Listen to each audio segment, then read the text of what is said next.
In this video, I'm going to talk about two characters. The first one is the clone, and the second one is the chameleon. So the clone is a person who demonstrates the habit of being inauthentic and just passively portraying the bidding of the dominant culture, the value system of the dominant culture, or the villain, whoever's the most alpha of the males or females, right? When they're usually villainous in their behavior. The clone is just going to be a replica of them.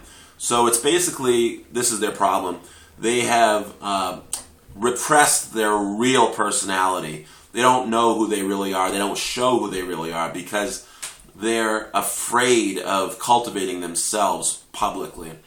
And because they might not be liked or approved of by the dominant, usually abusive or oppressive social group that's there in their home or workplace or school or church.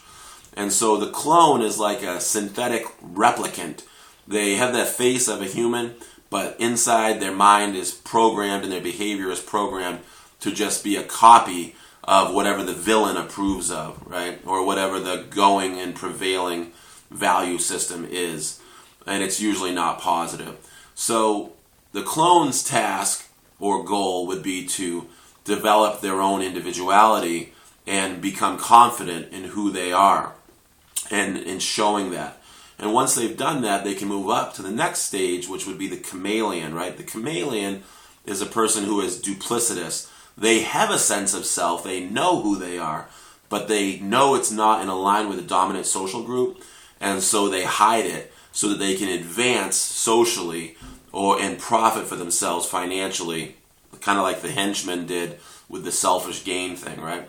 So the chameleon is not going to support the hero, even though they might pretend to. If the hero said, "Do you support this positive change I'm making?" the chameleon would say, "Yes, I do." And then they would go run to the villain and tell them everything that the hero said. Because the chameleon is playing both sides of the equation, right?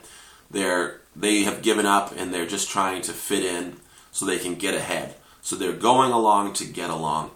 And their task or goal is to be transparent about who they are, to choose a side one way or the other and stick with that side.